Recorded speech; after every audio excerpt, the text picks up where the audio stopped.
ओम नमो भगवते वासुदेवाय।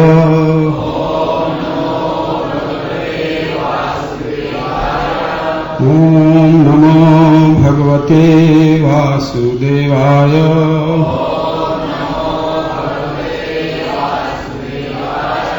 ओम नमो भगवते वासुदेवाय।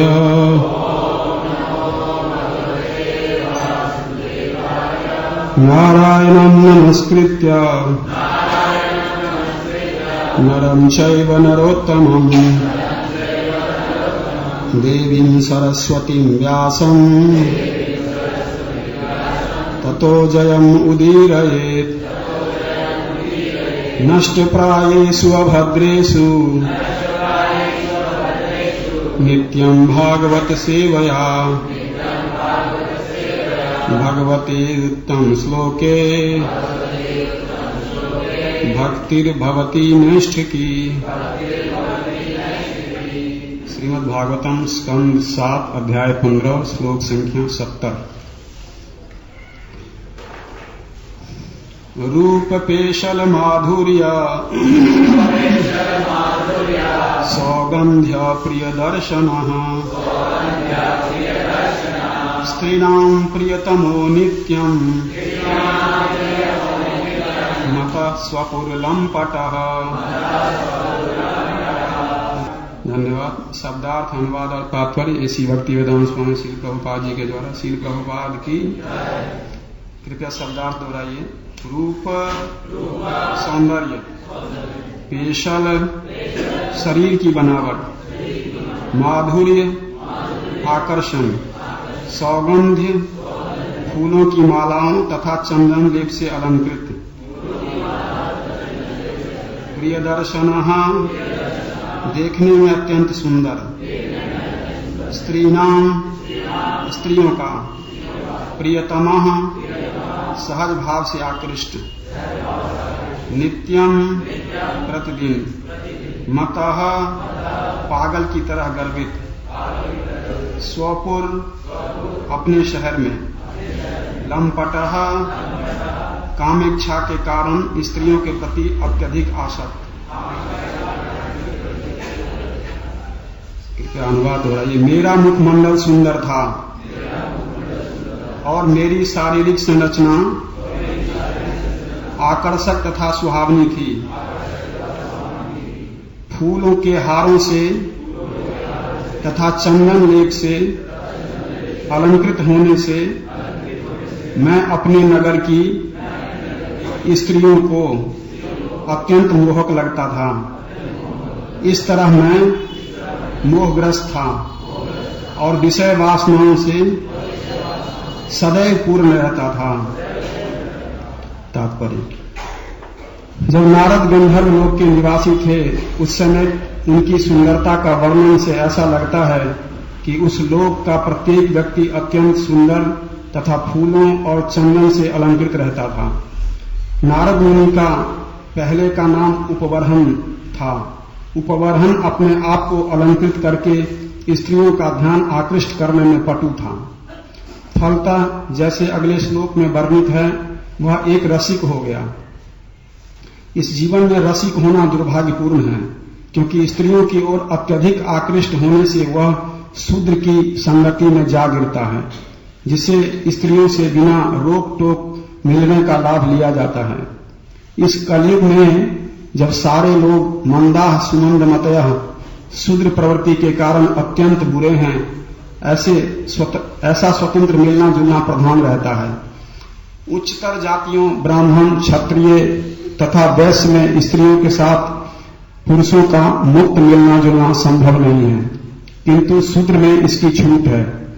चूंकि इस कलयुग में कोई सांस्कृतिक शिक्षा नहीं दी जाती, अतएव हर व्यक्ति आध्यात्मिक रूप से प्रशिक्षित नहीं है और इसीलिए वह शूद्र माना जाता है। अशुद्धा शूद्र कल्पा ही ब्राह्मणा कलिशंभवा। जब सारे लोग शूद्र हो जाते हैं तो ये बहुत बुरे हो जाते हैं। मंदा सुमंद मतया, इस प्रकार वे अपनी जीवन शैली बनाते हैं और इसका परिणाम यह निकलता है कि वे क्रमशः अभागे बन जाते हैं, मंदभाग्या, और विभिन्न परिस्थितियों द्वारा विचलित होते रहते हैं। ओम अज्ञानतिमिरान्धस्य ज्ञानाञ्जनशलाकया चक्षुरुन्मीलितं येन तस्मै श्रीगुरुवे नमः। श्रीचैतन्यमनोभीष्टं स्थापितं येन भूतले स्वयं रूप गदामह्यं ददाति स्वपदान्तिकम्।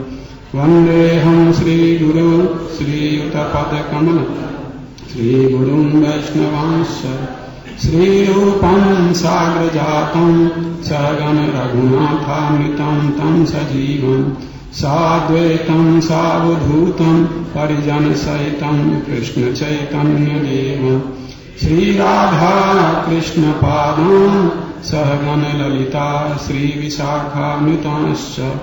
हे कृष्णा करुणा सिन्धो दीनबन्धो जगत्पते गोपेश गोपिका कान्त राधाकान्त नमोऽस्तुते। तप्त राधे वृन्दावनेश्वरी वृषभानुसुते देवी प्रणमामि हरिप्रिये। वाञ्छाकल्पतरुभ्यश्च कृपा सिन्धुभ्यैव च पतितानां पावनेभ्यो वैष्णवेभ्यो नमो नमः। जय श्री कृष्ण चैतन्य प्रभु नित्यानंद श्री अद्वैत कृपाधर श्रीवासादि गौर भक्त वृंद। हरे कृष्णा कृष्णा कृष्णा हरे हरे, हरे राम राम राम हरे। नमः विष्णुपादाय कृष्णप्रेष्ठाय भूतले श्रीमते भक्तिवेदांत स्वामिनि इति नामिने। नमस्ते सारस्वते देवे गौरवाणी प्रचारिणे निर्विशेष शून्यवादी पाश्चात्यदेशतारिणे।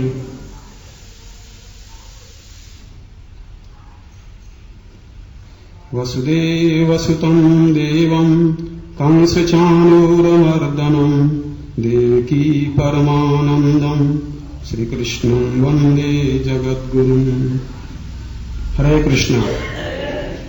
तो आप सबका स्वागत है आज के मॉर्निंग भागवत क्लास में, और मैं आप सबका आशीर्वाद चाहता हूँ विशेष से श्री स्टोर जी का कि इस टॉपिक के ऊपर कुछ प्रभुपाद के परपट को समझने का प्रयास करेंगे।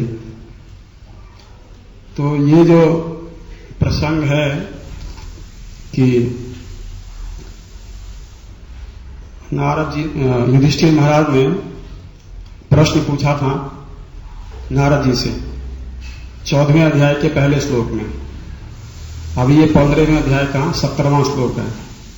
तो अभी पिछले 2 अध्यायों से जो है नारद जी ने उसका उत्तर दिया, और इसी उत्तर देने के क्रम में जो उन्होंने बताया कि किस तरह से आप भगवान की कृपा प्राप्त कर सकते हो,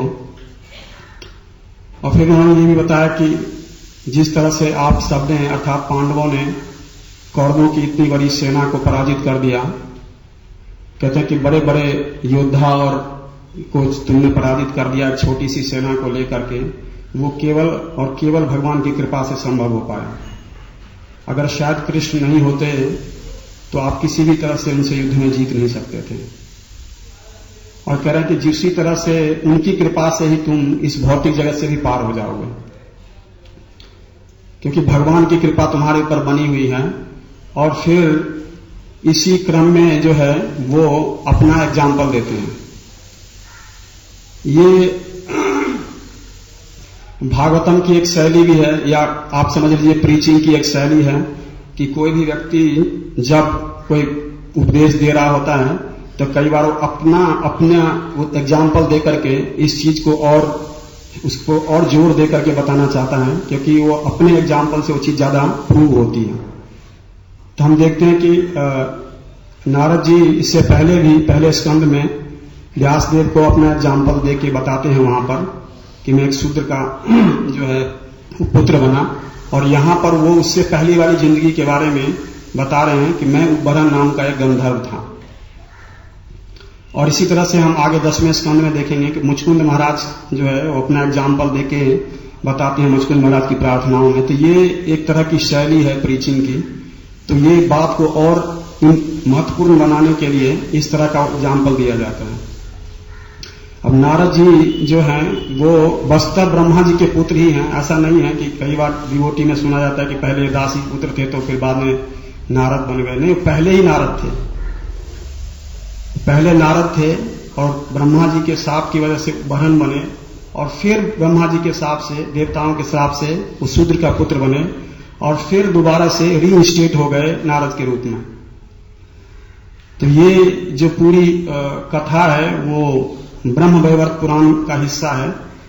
तो आप में से कोई चाहे तो उसको पढ़ सकता है। तो वो कुछ कहानी इस तरह से है कि एक बार जब वो मानस पुत्रों को उत्पन्न कर रहे थे ब्रह्मा जी, और उन्होंने पहले 4 कुमारों को उत्पन्न किया, उसके बाद कई मानस पुत्र को उत्पन्न हुए। तो उसी क्रम में नारद जी की उत्पत्ति भी हुई। तो नारद जी की उत्पत्ति होने के बाद ब्रह्मा जी ने उन्हें आदेश दिया कि आप जो है वो विवाह करो और गृहस्थी चलाओ। तो नारद जी ने जो है वो कहा कि मैं तो ये करने को तैयार नहीं हूं।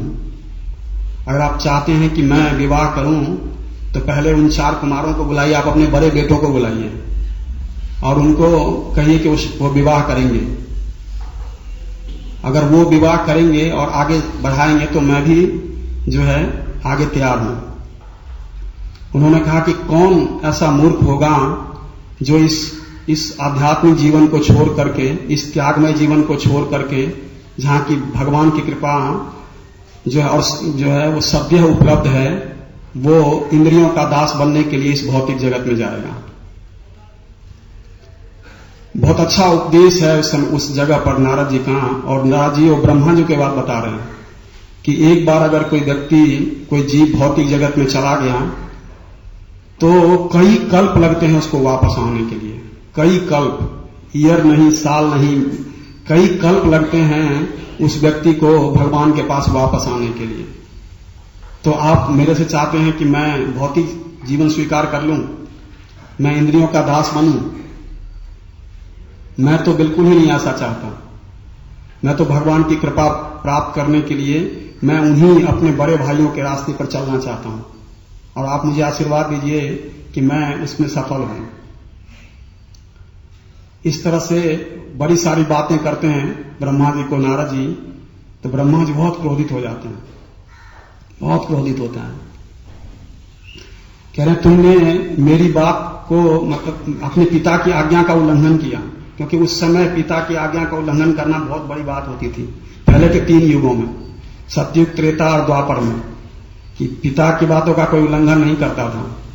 आप देखिए राम जी का इनडायरेक्ट, कोई स्वतः दशरथ जी ने अपने मुंह से नहीं बोला कि आप वन चले जाओ। उनकी माता ने कहा कि तुम्हारे पिता ऐसा चाहते हैं, तो उसको एक्सेप्ट कर लिया। तो इसी तरह से जो है उन्होंने उससे पहले 4 कुमार ने भी मना कर दिया था, अब नारद जी ने भी मना कर दिया। तो ब्रह्मा जी को बहुत क्रोध आ गया। उससे पहले भी क्रोध आया था जब 4 कुमारों ने रिफ्यूज किया था। तो शिव जी प्रकट हुए थे उनकी भृकुटी से, क्योंकि बहुत क्रोधित हो गए तो अपने क्रोध को उन्होंने रोक लिया। तो यहां से शिव जी प्रकट हो गए। तो इस बार भी दोबारा इनको फिर क्रोध आ गया, क्योंकि नारद जी ने मना किया। तो उन्होंने कहा कि तुम स्त्रियों से बच के रहना चाहते हो तो जाओ, मैं तुम्हें शाप देता हूं कि तुम स्त्रियों का नाचने वाले कुत्ते बनोगे। ये एग्जैक्टली यही वर्ड लिखा हुआ है, द डांसिंग डॉग, कि नाचने वाले कुत्ते बनोगे स्त्रियों के हाथ में।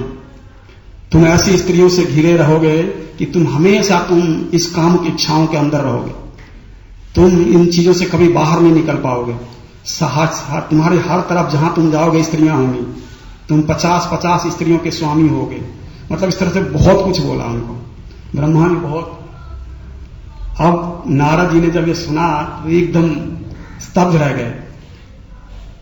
उनकी आंखों से आंसू निकलने लगे, रोने लगे नारद जी, और कहा कि मैंने सुना है कि जहां पर इस संसार में कोई अपने बेटे को तब श्राप देता है या कोई वंचित करता है किसी सुविधा से जब उसका बेटा नालायक होता है। और मैं तो किसी भी तरह से ऐसे कोई काम नहीं किया कि आप मुझे श्राप देते। मैंने तो भगवान की कृपा प्राप्त करने के लिए, भगवान की तपस्या करने के लिए ये मैं भौतिक जीवन में नहीं जाना चाहता था, और यही बात मैंने आपसे कही है आगे। तो आपने मुझे ऐसा श्राप दे दिया, मुझे समझ में नहीं आया कि आपके श्राप का क्या कारण था, कि कोई अपने अच्छे बेटे को कैसे श्राप दे सकता है। तो इस तरह नारद जी बहुत रोने लगे। उन्होंने कहा, लेकिन मैंने सुना है कि कोई पायस व्यक्ति पर जब कोई हिंसा होती है तो उसका जवाब भी हिंसा से देता है। बड़ा अजीब सा लाइन है वो, मैं पढ़ रहा था तो वह कह रहे हैं कि फिर ठीक है, मैं भी अब आपको श्राप दूंगा, क्योंकि आपने मुझे अकारण श्राप दिया है तो मैं ये बर्दाश्त नहीं कर सकता, तो मैं भी अब आपको श्राप दूंगा।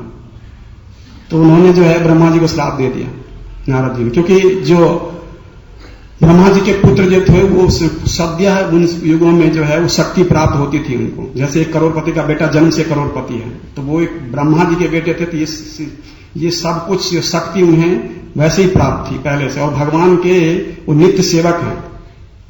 ऐसा नहीं कि नारद मैन्युफैक्चर्ड है, भगवान के नित्य सेवक है हमेशा से।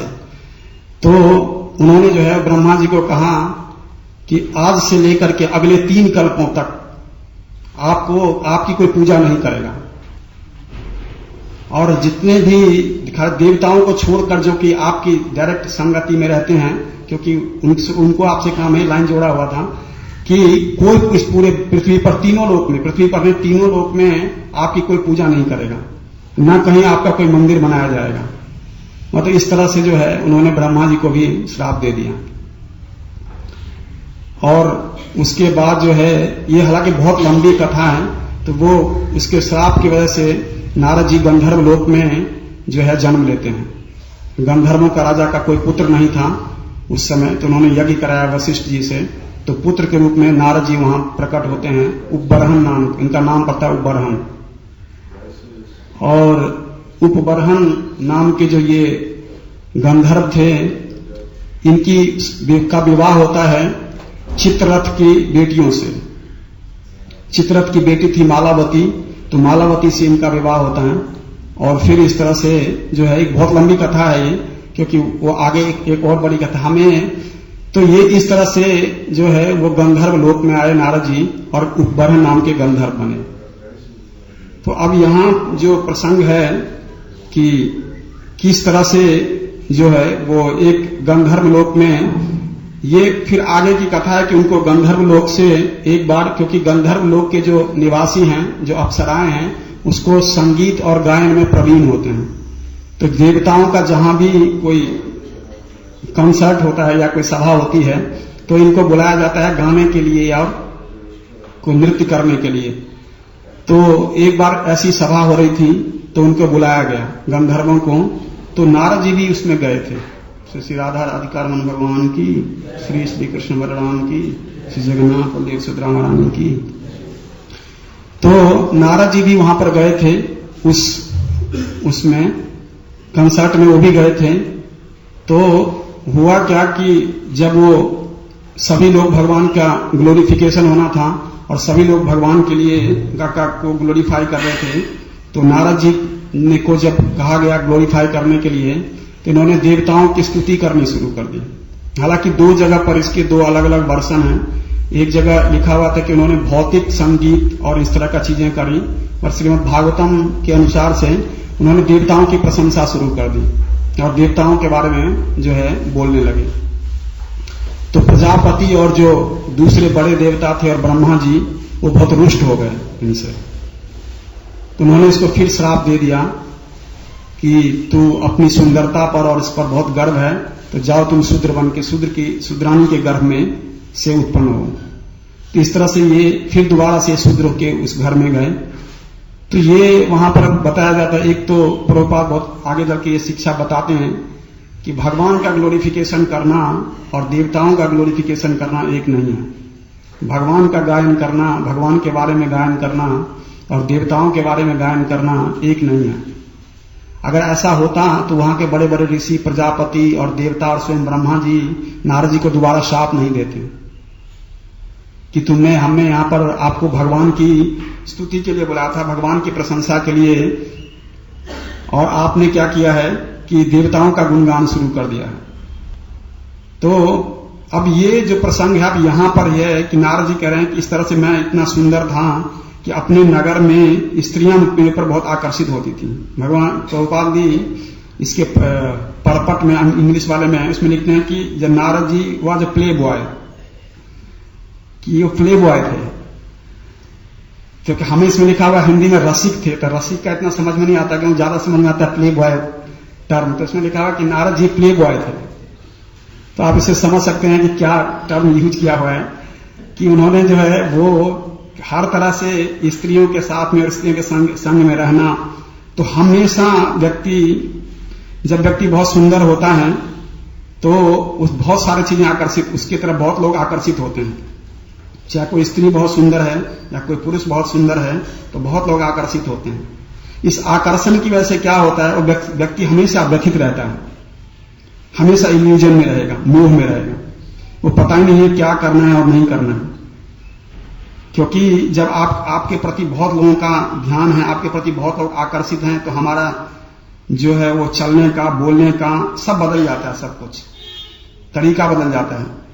तो इस तरह से व्यक्ति हमेशा भ्रमित रहता है, और इसीलिए कह रहे हैं कि ये इस भ्रमित होने के कारण कि उसका सही कर्तव्य क्या है, ये नारद जी के साथ यहां यही हुआ।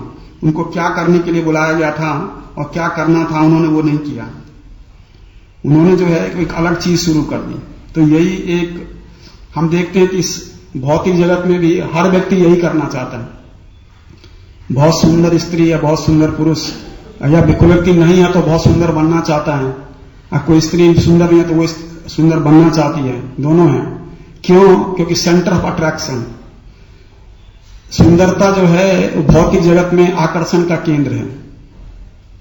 तो हर व्यक्ति यही चाहता है। आप देखेंगे कि लोग कितने सेल्फ मोटिवेटेड होते हैं काम करने के लिए, कितना मेहनत करते हैं, कितनी मेहनत करते हैं, क्या क्या करते हैं, सुबह से लेकर रात तक इतनी मेहनत करते हैं इतना पैसा कमाने के लिए, और किसी कोई बताता नहीं है, सेल्फ मोटिवेटेड है। सेल्फ मोटिवेटेड किस लिए है? प्रभुपाद लिखते हैं मैथुन आगार की वजह से, क्योंकि स्त्रियों में बहुत आसक्त है, मैथुन जीवन को बहुत अच्छी तरह से जीना चाहता है, इसीलिए व्यक्ति सेल्फ मोटिवेटेड होता है।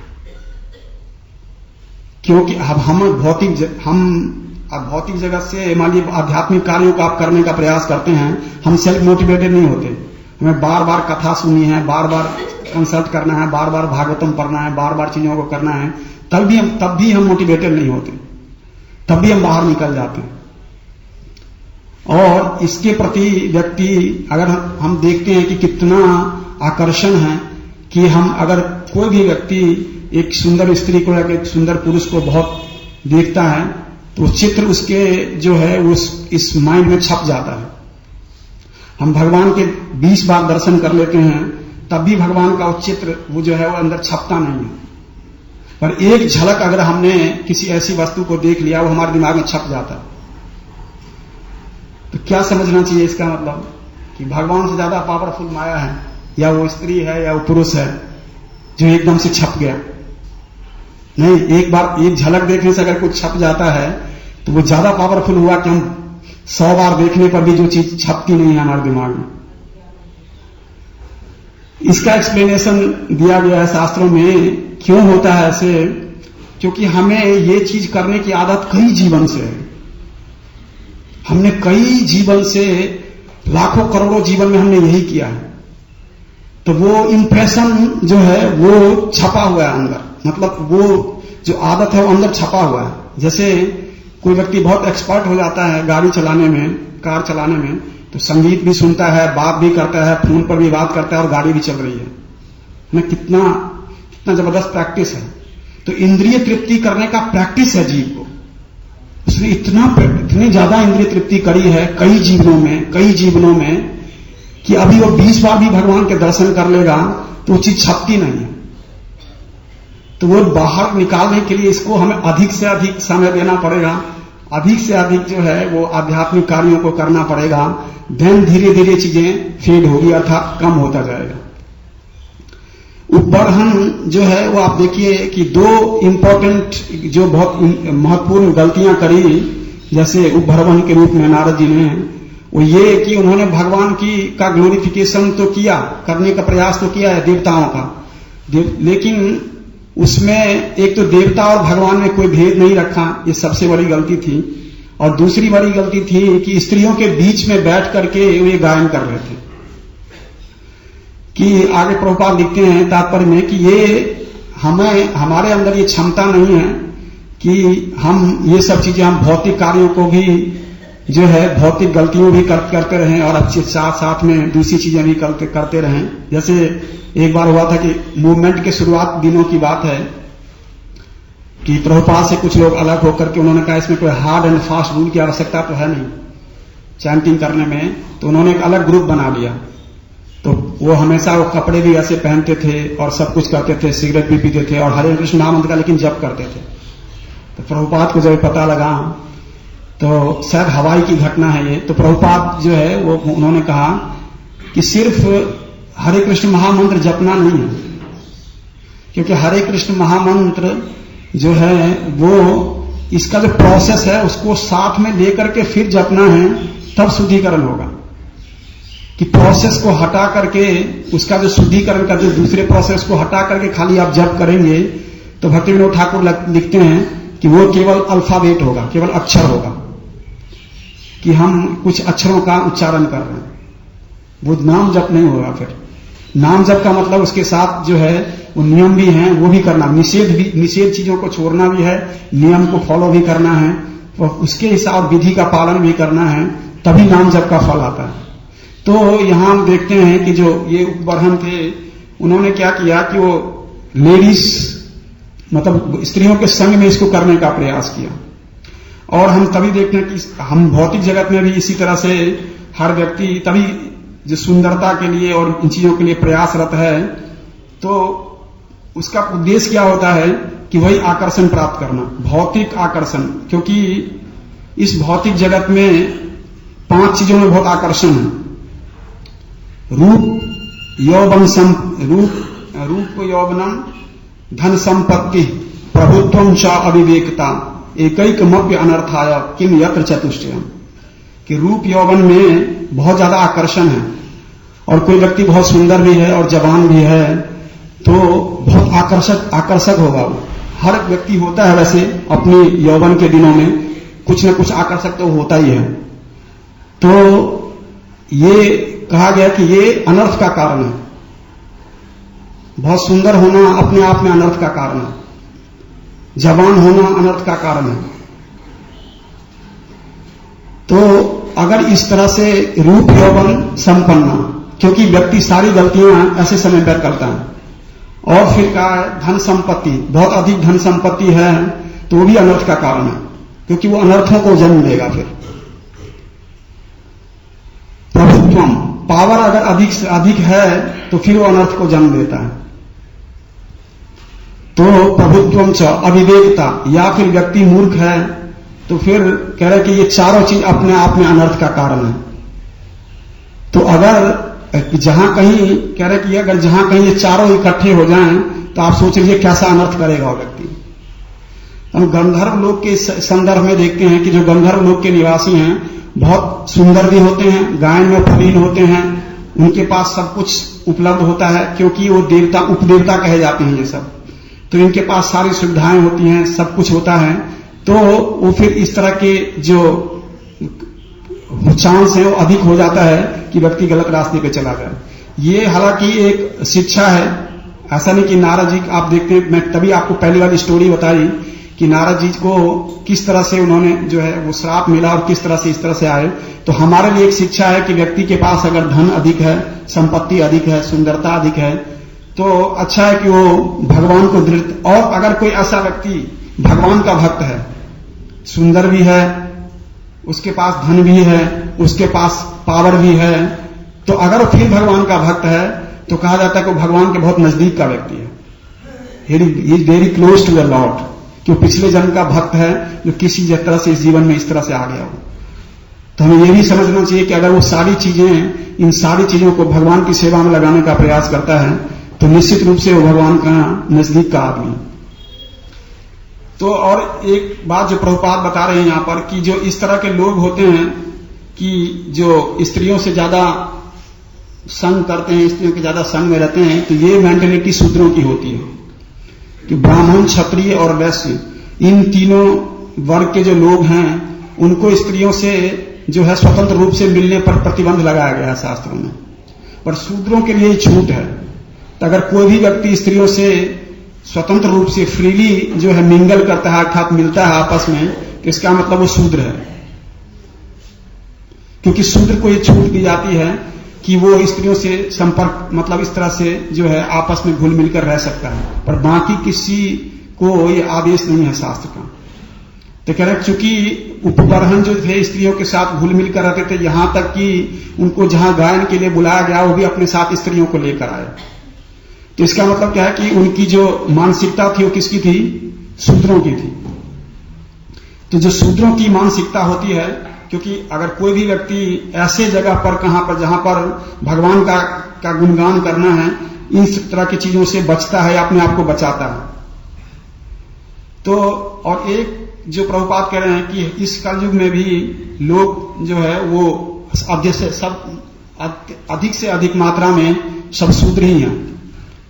शूद्र हैं का क्या मतलब? स्त्रियों से मिलने जुलने में कोई प्रतिबंध नहीं है। और दूसरी बात कह रहे हैं प्रभुपाद की, शूद्र का मतलब है कि उसको कोई आध्यात्मिक प्रशिक्षण नहीं है। आध्यात्मिक प्रशिक्षण के बिना व्यक्ति शूद्र होता है।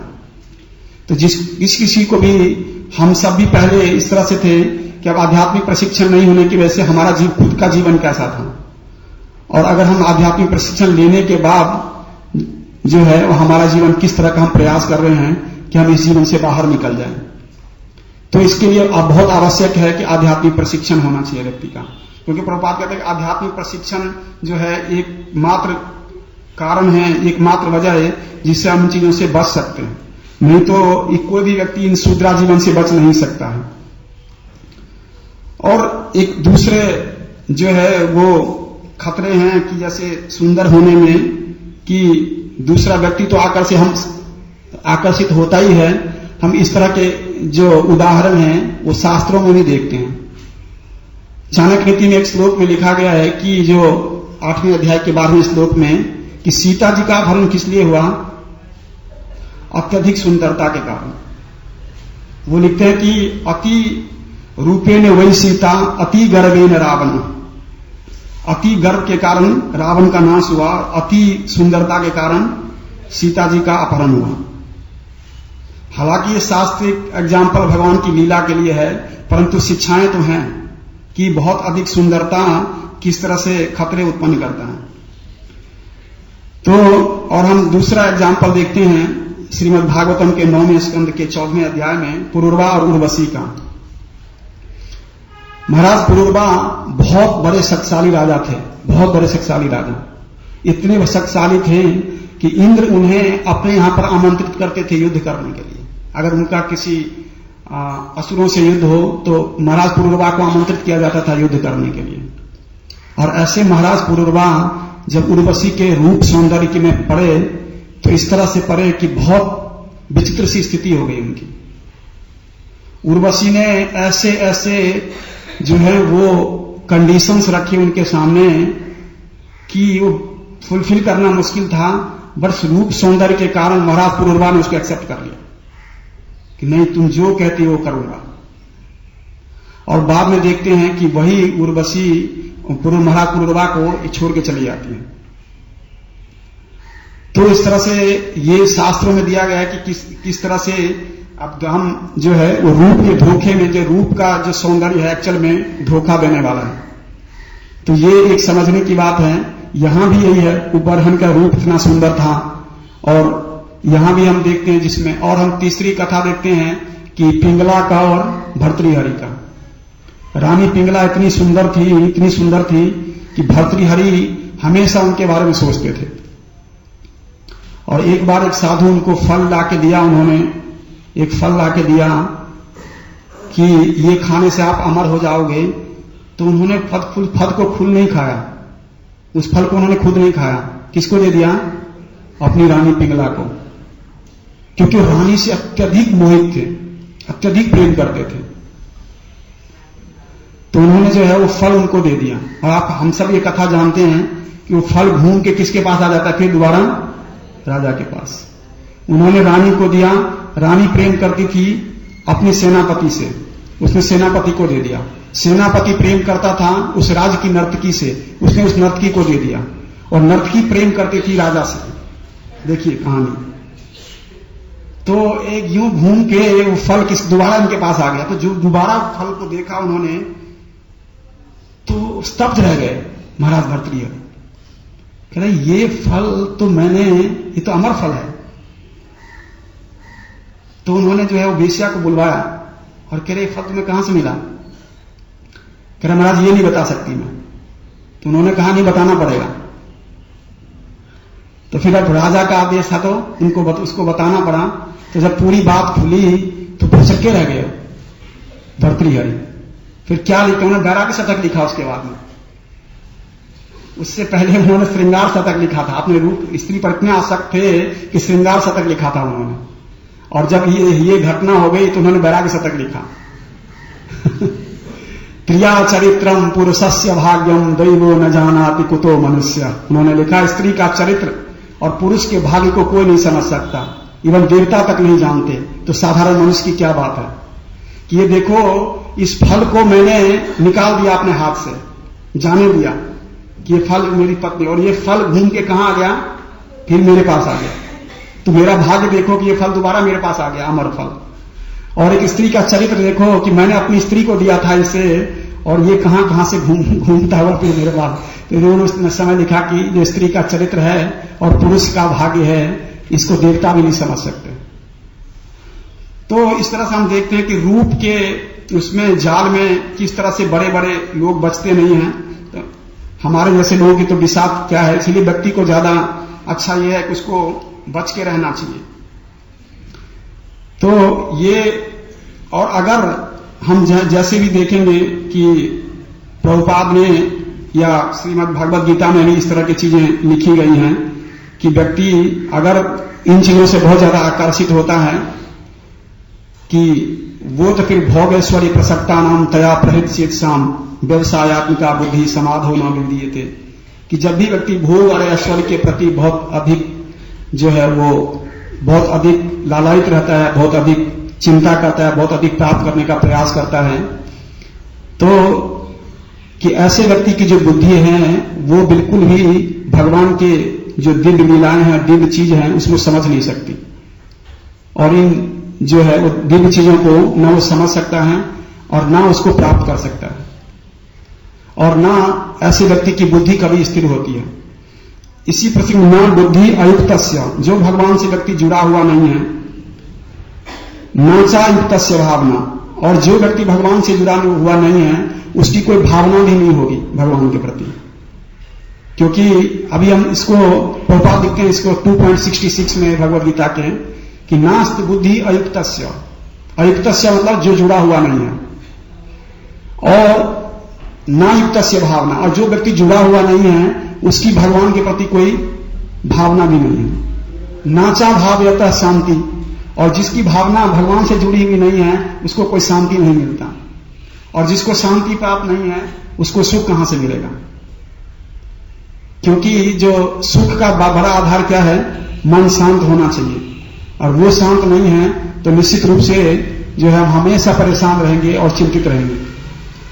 जो भी व्यक्ति या जो भी जीव जितना अधिक इंद्रिय तृप्ति के प्रति आसक्त रहता है वो व्यक्ति उतना ज्यादा विचलित रहता है। वो चाहे कहीं भी हो, किसी भी रूप में हो, परंतु जितना अधिक वो इंद्रियों के प्रति लालायित है, इंद्रिय तृप्ति का वातावरण है उसके अंदर, तो निश्चित रूप से वो व्यक्ति जो है बहुत ज्यादा एजिटेटेड होता है। और इंद्रिय तृप्ति का केवल ये मतलब नहीं कि केवल स्त्री और पुरुष के संबंधों को लेकर बड़ी सारी चीजें हैं जिनके प्रति हम बहुत ज्यादा आकर्षित होते हैं। तो वो किसी भी तरह से अगर बहुत ज्यादा आकर्षित है किसी इंद्रिय विषय को लेकर के, तो निश्चित रूप से वो व्यक्ति बहुत एजिटेटेड होता है। और जैसे क्योंकि उसमें एक और श्लोक में आपुरी मानम अचलम प्रतिष्ठम, कि जैसे समुद्र में जितनी भी लहरें होती हैं फिर भी समुद्र क्या होता है, शांत होता है। कि समुद्र में लहरें आने के बाद, नदियां मिलने के बाद भी समुद्र की जो स्थिति है उसमें कोई अधिक परिवर्तन नहीं होता।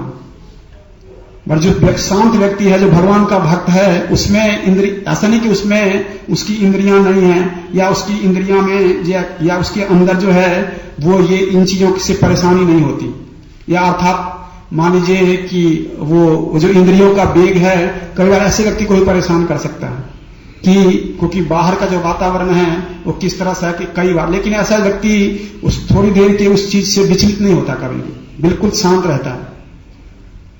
तो कह रहे कि ये चीजें तो होगी, मन में कई सारी विचार आएंगे, कई सारी हिलोरें लेंगी, जैसे समुद्र में बहुत सारी हिलोरें आती हैं, परंतु फिर भी जो व्यक्ति शांत है, जो व्यक्ति मतलब भगवान का भक्त है, उसमें उद्वेलना नहीं आती। जैसे समुद्र के लहरें उठने पर भी या नदियों के बहुत ज्यादा मिलने पर भी समुद्र में अधिक कोई फर्क नहीं पड़ता, क्योंकि समुद्र बहुत गहरा है और ऊपर से लग सकता है व्यक्ति विचलित, समुद्र में इतनी लहरें हैं, परंतु समुद्र में ज्यादा फर्क पड़ता नहीं है। तो हम ये देखते जैसे, और जो एक बात जो प्रभुपाद बताते हैं कि जो व्यक्ति भक्त नहीं है भगवान का, वो भगवान को कभी समझ नहीं सकता। उसके लिए भगवान का होना या न होना बराबर है। अब इसका क्या मतलब हुआ? इसका मतलब यह है कि सबसे पहले भक्ति होनी चाहिए। भक्ति होगी तब अगर भगवान आएंगे तो हम भगवान को अप्रिशिएट करेंगे, भगवान की प्रशंसा करेंगे, भगवान का गुणगान करेंगे, भगवान की कथा का गुणगान करेंगे। भक्ति हमारे अंदर नहीं होगी तो निश्चित रूप से हमारे लिए सब चीजें यूजलेस है। जैसे एग्जाम्पल दुर्योधन के बारे में आप देखिए, भगवान कितनी बार दुर्योधन से मिले, पर दुर्योधन ने कभी भी भगवान की कोई प्रशंसा नहीं, कभी अप्रिशिएट नहीं किया भगवान को। हमेशा क्या लगता था, ये व्यक्ति पांडवों का साइड लेता है और बहुत चालाक व्यक्ति है। हमने देखा, हमेशा यही लगता था उसको, क्योंकि क्यों लगता था? क्योंकि उसके अंदर भगवान की भक्ति नहीं थी। और वहीं पर दूसरे जो लोग थे, तो आपका अंदर अगर भक्ति नहीं है तो आप भगवान को ग्लोरीफाई नहीं कर सकते, आप अप्रिशिएट नहीं कर सकते, आप उनका जप नहीं कर सकते, आप उनकी कथा नहीं सुन सकते, आप उनके बारे में बातें नहीं कर सकते।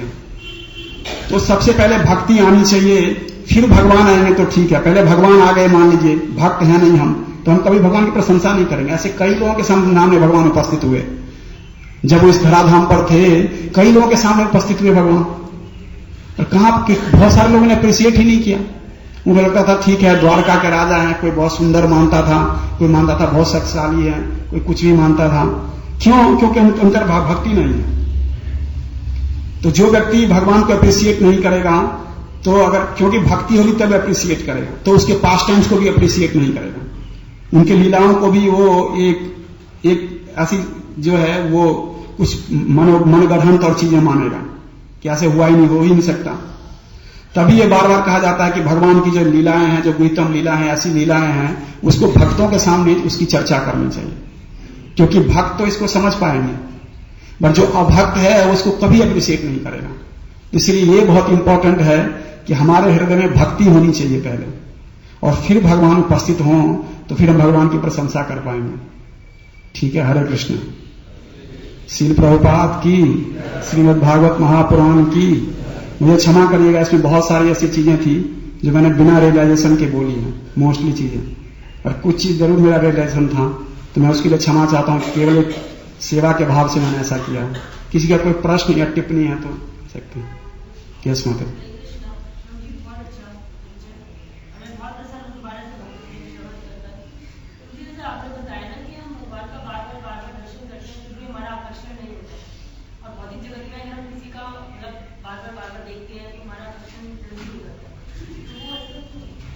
बताया मैंने क्यों? क्योंकि कई भौतिक हम कई जीवन से जो है हम यही करते रहे हैं। हमने कई लाखों करोड़ों जीवन में इंद्रिय तृप्ति करी है, तो वो इंद्रिय तृप्ति करने की हमारी जो इच्छा है, वो छाप है हमारे अंदर बनी हुई है। वो जो बना प्रैक्टिस हो गया है इंद्रिय तृप्ति करने का, एक तरह से कहूं तो प्रैक्टिस हो गया। तो वो प्रैक्टिस हम ना चाहते हुए भी हम चीजें कर पाते हैं। आप देखोगे कई बार हम कई ऐसी सारी चीजें करते हैं जो हम चाहते भी नहीं, इच्छा नहीं होती है, फिर भी वो गलतियां कर लेते हैं। क्यों? क्योंकि हमने पहले कई बार करी हुई है। जैसे एक एग्जाम्पल दिया जाता है कि जो कार ड्राइवर है, बहुत अच्छा प्रशिक्षित होता है, अगर कार चलाने में बहुत निपुण होता है, तो आप देखोगे कि वो सब कुछ कर रहा था उस समय, मैंने कई लोगों को माला करते हुए भी देखा, कार चलाते हुए। कल भी देखा एक डिवोटी को, कह रहे मैंने कहा आप माला करते? कह रहे हाँ मैं प्रभु जी साथ में कर लेता हूं। मैंने कहा बहुत अच्छा करते हो। अब क्या वो साथ में माला भी कर रहे थे। अब एक डिवोटी ने तो इससे भी बढ़ के बताया, उन्होंने कहा प्रभु जी मैंने देखा कई लोगों को, उनको ये प्रेरणा कहां से आई? वो कह रहे मैं मोटरसाइकिल पे माला कर लेता हूं, मोटरसाइकिल चलाते हुए। तो मैंने कहा आपको प्रेरणा कहां से मिली? तो कह रहे प्रभु जी मैंने कई लोगों को देखा कार चलाते हुए जप कर रहे हैं। मैंने कहा कार चलाते हुए जप कर सकता है, मैं मोटरसाइकिल चलाते हुए कर सकता हूं। कह रहे मैं इतने सालों से मोटरसाइकिल चलाता हूं, कोई दिक्कत होती नहीं है, मतलब आराम से इधर रख लेता हूं। मैंने कहा फिर वो मतलब वो उसका तो एक्सीलेटर इधर होता है, तो कैसे करते हो? कह रही तो उंगली से हो जाता है ना, बहुत हालो बस मतलब ऐसे ये इस वाले उंगली से चलाता रहता हूं और बस ऐसे जप कर रहा हूं। तो यहां रोज आते हैं ना, आपको दिखा भी दूंगा तो मैंने कहा ये है माता जी इतना प्रशिक्षण है ये, क्योंकि वो इतना परफेक्ट हो गए हैं कि माला भी कर सकते हैं और बाइक भी चला सकते हैं। तो ये हमारी इंद्रिय तृप्ति करने की इतनी, हमें इतने जीवन में इतनी इंद्रिय तृप्ति करी है कि जैसे ऐसी चीजों को हम देखते हैं वो हमारे अंदर छप जाता है।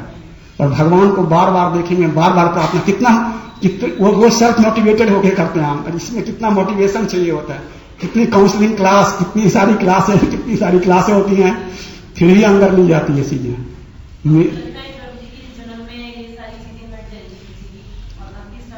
प्रभुपाद एक पहले आचार्य हैं जिन्होंने ये दावा किया कि अगर कोई व्यक्ति अपना पूरा जीवन जितना उसका बचा हुआ है उसके हिसाब से अगर वो जैसा प्रभुपाद करें उसको अगर एज इट इज फॉलो करने का प्रयास करें तो निश्चित रूप से भगवान के धाम जाएगा, कोई डाउट नहीं है इसमें।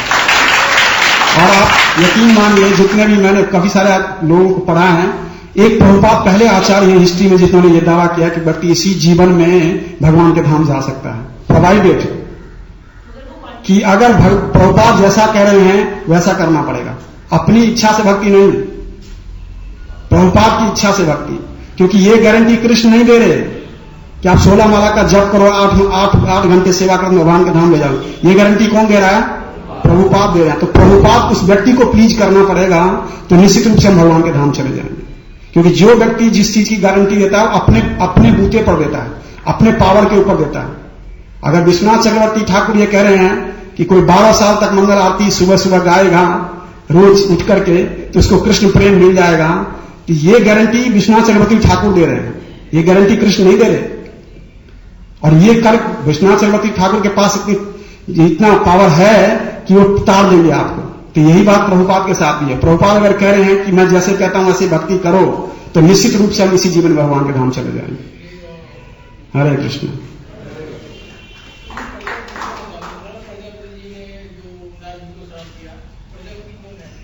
प्रजापति ये भी ब्रह्मा के पुत्र होते हैं। इनको जो है वो संसार बढ़ाने के लिए क्या बोलते हैं इनको नियुक्त किया जाता है। जैसे दक्ष ब्रह्मा जी के पुत्र हैं बट प्रजापति हैं। कश्यप ये भी प्रजापति हैं जिन्होंने 13 शादियां करी। और कश्यप एक्चुअली में सारा पृथ्वी में ज्यादातर संतान जो है कश्यप ऋषि की है। कश्यप ऋषि की पत्नी से सर्प उत्पन्न हुए, कश्यप ऋषि के पत्नी से जो है वो पक्षी उत्पन्न हुए, कश्यप ऋषि की पत्नी से असुर उत्पन्न हुए, कश्यप ऋषि की पत्नी से देवता उत्पन्न हुए। तो ये अलग अलग प्रजाति उनको प्रजनन करने के लिए क्षमता भगवान की तरफ से आती थी। मतलब ब्रह्मा जी उनको देते थे कि आप इसको आगे बढ़ाइए, तो इसको प्रजापति बोलते हैं ऐसे लोगों को। ठीक है, हरे कृष्ण। श्रीमद् भागवत महापुराण की श्री प्रभुपाद